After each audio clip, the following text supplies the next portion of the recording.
Halo semuanya, jumpa lagi dalam video pendek Kang Wawan. Bagi yang baru pertama melihat video saya, salam kenal dari Kang Wawan. Oke, di beberapa video sebelumnya saya sempat mendapatkan beberapa pertanyaan tentang kenyamanan Wuling Convero. Jadi mereka itu bertanya, tidak hanya satu dua orang, beberapa orang sih, saya nggak ingat pastinya, tapi lebih dari 5 orang lah yang bertanya, apakah Wuling Convero itu sebuah mobil yang nyaman untuk dipakai keluar kota. Lalu ada juga yang bertanya, sebenarnya Wuling Convero itu kecepatan maksimalnya berapa sih, gitu ya, bisa digeber sampai berapa. Ya, dua pertanyaan itu akan saya jawab ya di video kali ini. Ikuti terus sampai selesai ya.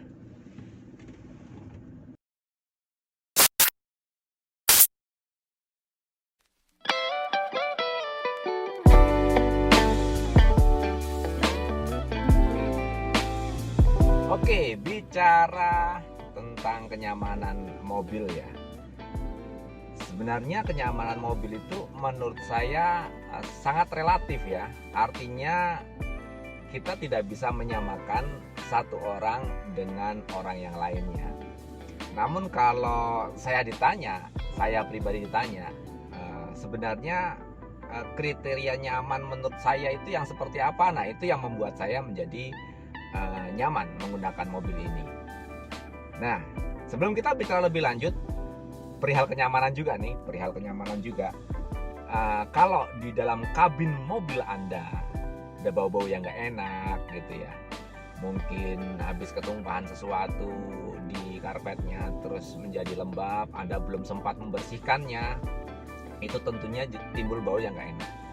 Nah, apalagi saat-saat dimana kita sering berkeringat gitu ya, anggota keluarga kita sering berkeringat, masuk ke dalam mobil, tentunya bau nggak sedap itu bisa menyebar kemana-mana. Nah, saya itu sekeluarga itu paling nggak nyaman dengan parfum mobil ya. Parfum mobil merek apapun dengan aroma apapun pernah kita coba dan semuanya kita merasa pusing, dan saya kadang-kadang sampai mual. Baunya wangi sih, tapi menurut saya terlalu wangi sehingga membuat saya menjadi mual. Nah, ternyata istri saya, anak-anak saya juga sama seperti itu. Nah, kemudian saya pakai ini. Ada seseorang yang nawarin saya untuk pakai parfum kopi ya. Nah, kebetulan kopi itu sendiri berfungsi untuk menyerap bau-bau tidak sedap ya. Jadi fungsi biji kopi yang di dalam karung ini jelas menyerap bau-bau tidak sedap, dan aroma kopinya itu menyebarkan harum yang enak, yang natural, alami, dan nggak bikin pusing serta nggak bikin mual. Jadi akhirnya saya pakai ini, parfum kopi ya, seperti ini ya. Itu tentang kenyamanan kabin ya. Terus balik lagi kita tentang kenyamanan mobil Convero. Tentunya kita akan membandingkan, kalau kita bicara kenyamanan pasti ada pembandingnya ya. Kita akan membandingkan dengan sama-sama LMPV. Karena Wuling Convero S yang saya naiki ini, yang Captain Seat, itu adalah termasuk salah satu mobil LMPV. LMPV itu MPV itu kepanjangannya kan multi purpose vehicle. Bener gak ya ngomongnya begitu? Saya kalau bahasa Inggris suka belibet ya. Multi purpose vehicle. Nggak tau lah ya, pokoknya LMPV. L-nya itu low ya, low MPV. Ya, yang dimaksud tahu kan? Nah, di kelas low MPV, saya izinkan saya menyebut merek ya.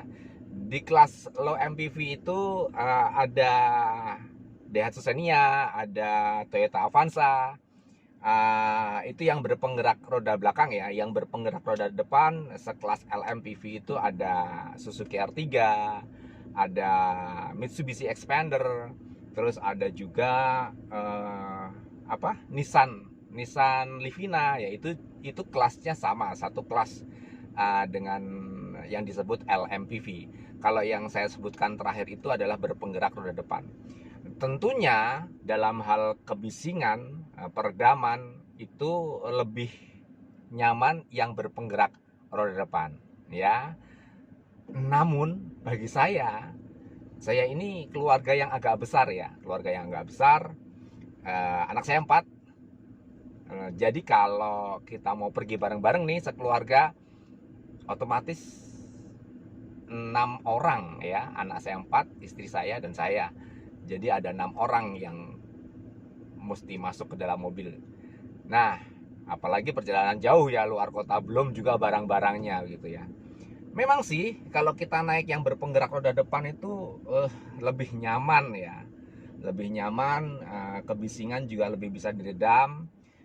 Namun dulu saya pernah pakai yang namanya Grand Divina tahun 2013 ya.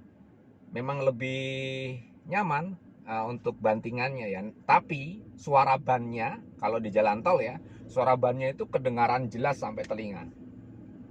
Nah, kalau di Convero ya, di Convero S yang saya pakai ini, itu memang kebisingan bannya nggak ada. Hanya kebisingan ini karena kita roda belakang, jadi kebisingan gardan itu masuk sampai ke dalam kabin.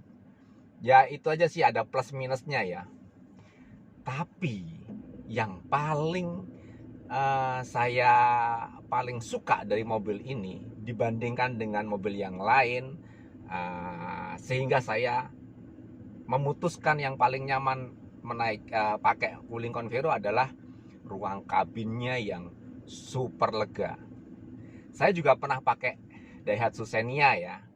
Artinya Xenia dengan Avanza kan sama ya, dimensinya sama, keluasan interiornya pun juga sama, kabinnya juga sama. Itu terus terang masih lega Wuling Convero.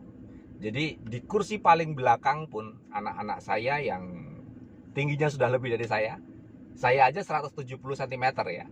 Apalagi anak-anak saya yang tingginya lebih dari saya, itu mendapatkan ruang kepala yang masih oke ya, dan ruang kaki juga masih bagus. Nah, itu yang membuat saya menjatuhkan pilihan pada Wuling Convero karena kenyamanan kita berenam. Jadi kalau dikatakan nyaman, bukan nyaman bagi sopir saja ya, bukan nyaman bagi yang di sebelah sopir saja, tapi nyaman bagi keseluruhan. Kalau menggunakan mobil lain kurang begitu nyaman karena posisi duduknya di belakang, dengkul itu kena ke kursi depannya. Itu. Nah, selain itu apa lagi yang membuat saya memutuskan untuk membeli Wuling Convero? Ya, sini saya kasih tahu. Jadi yang membuat saya memutuskan untuk memilih Wuling Convero, yang pertama adalah kecanggihan daripada kontrol panel di sini ya, di sekitar speedometer. Ini ada apa aja? Yuk kita lihat. Dia sudah memakai kecepatan digital, meskipun di sini ada juga yang menunjuk pakai jarum. Ini kecepatan digital ya. Kalau kita jalankan mobil ini, dia bertambah ya, sesuai dengan bertambahnya kecepatan di jarum ini. Oke, lalu di situ ada trip. Ini bisa dinolin ya untuk trip. Di bawahnya lagi ada odometer. Ini adalah total kilometer yang pernah ditempuh dari mulai mobil ini baru sampai dengan sekarang ya. Sudah 51.857 km. Kalau kita klik satu kali, dia akan berubah. Nah, di sini saya juga menyukai mobil ini, mobil Wuling Convero. Kenapa? Karena yang sekelas LMPV lain, setahu saya belum ada yang menggunakan fitur TPMS. Ya, ini dapat mendeteksi tekanan di keempat roda mobil Anda. Ya, Tuh kelihatan kan tekanannya di roda depan 2,6 bar, di roda belakang juga 2,6 bar. Namun di belakang yang kanan itu 2,5 bar tuh, berkurang 0,1 bar. Ini hal yang biasa ya, ada sedikit berkurang, sedikit bertambah karena memang ketika mobil dipakai itu timbul suhu yang panas ya. Ini kalau pagi hari dia akan turun sendiri tekanannya karena setelah semalaman berhenti dia suhunya dingin. Oke, lalu ada apa lagi? Kita klik lagi. Nah, ini ada brightness. Ini kita bisa setel apakah mau terang atau gelap, tinggal kita klik namun kita tahan. Nah, dia akan kedip-kedip, baru kita klik begini, dia akan menjadi tambah terang. Lalu kembali ini menjadi yang paling redup. Saya suka bar keempat. Oke, ini nggak begitu terang juga tidak begitu redup. Lalu kalau untuk mengembalikan lagi kita klik tahan.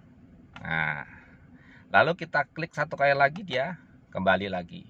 Oh, satu lagi, kelupaan. Nah, di sini kita mendapatkan individual door warning. Jadi ketika pintu kanan dibuka, nah itu kelihatan ya, pintu kanannya terbuka. Ketika pintu kiri yang dibuka pun juga akan kelihatan pintu kiri yang terbuka. Bahkan sampai bagasi pun terlihat di situ. Mobil sekelas LMPV yang lainnya, setahu saya pun belum ada yang menggunakan individual door warning seperti ini. Oke, itu hal yang saya suka. Berikutnya yang saya suka, kita turun ke bawah. Nah, di sini ada steering switch control. Ya, kita bisa menggunakan, kalau ini disambungkan ke handphone, kita bisa menerima telepon memakai ini ya. Di sini ada search ya, kita bisa mengatur head unit dari sini. Lalu ini ada tombol plus minus untuk membesarkan atau mengecilkan volume. Nah, berikutnya kita beralih ke sini. Nah, ini ada head unit ya, head unit ini kalau nggak salah 7 inci ya. Nah, ini juga saya suka karena dia bisa menayangkan video-video yang tentunya sudah saya masukkan ke USB ya. Lalu kita bisa nonton bareng-bareng di sini, nonton video klip atau nonton film sambil perjalanan. Bahkan ini bisa dilihat dari kursi paling belakang dengan cukup jelas ya. Karena memang cukup besar, tidak terlalu kecil sih. Meskipun juga tidak besar juga, tapi cukuplah pas. Oke, berikutnya yang saya suka apa? Ini ada jam analog. Nah, jarang-jarang mobil sekelas LMPV menggunakan jam analog. Ini banyak sekali digunakan di mobil-mobil mewah ya, seperti Mercedes. Jamnya analog. Keren kan?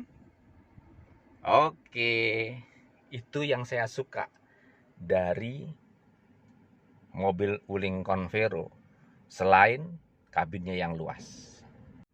Sekarang saya bicara yang tidak suka dari Wuling Convero apa? Nah, ini dia yang nggak suka. Nah, ini kisi-kisi AC yang dinginnya setengah mati dan tidak ada pintunya untuk dibuka tutup ya. Jadi kalau LMPV lain kan ada tuasnya untuk buka tutup kisi-kisi AC. Di Wuling Convero ini nggak ada. Nah, saya akalin nih supaya nggak begitu dingin. Saya akalin. Ini kan ada magnet nih. Sebetulnya ini magnet untuk apa? Untuk HP, betul. Saya akalin pakai ini. Nah, ini adalah CD yang saya cover pakai stiker. Ya, saya cover pakai stiker. Lalu di belakang CD ini saya kasih magnet sehingga bisa nempel di sini. Nah, kalau udah begini, ini lumayan nih, nggak begitu dingin ke badan. Sama juga yang sebelah kiri, tuh sama kan. Nah, jadi saya bisa akalin hal yang nggak suka kedinginan di Wuling Convero menjadi tidak dingin lagi. Nah, sekarang saya berada di Wuling Convero di kursi paling belakang. kursi penumpang paling belakang. Tinggi saya 170 cm. Anda lihat, ini masih ada sekitar ya antara 10 sampai 15 cm. Ini masih jauh ya. Saya bisa duduk lumayan enak, dan kita lihat dengkulnya tuh masih ada ya. Masih ada juga sisanya di sini. Bahkan saya bisa memasukkan kaki saya ke dalam kursi jok yang di depannya sehingga cukup nyaman.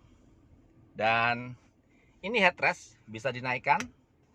Kita bisa bersandar kepalanya dengan cukup nyaman. Ada hand grip di sini ya, model lipat. Dan yang paling penting supaya tidak kehabisan daya ponsel, di sini ada USB charging. Enak kan di Wuling Convero? Enak lah, tentu saja. AC double-nya kita lihat ya, AC double-nya. Nah, ini AC double blower-nya ini sekelas LMPV. Lihat tombolnya. Keren kan? Tombol sentuh. Dan ini juga dingin sampai ke belakang. Karena sudah dingin, saya biasanya jarang menggunakan AC double-nya. Oke.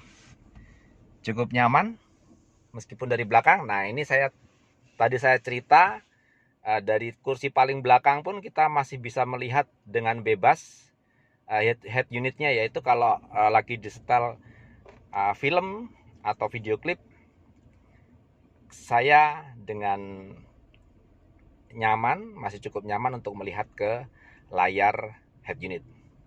Karena apa? Karena di tengahnya ini captain seat sehingga bolong ya. Jadi cukup lumayan juga bisa ngelihat ke head unit, bisa menikmati video-video yang disajikan. Dan captain seat-nya ini pun ada.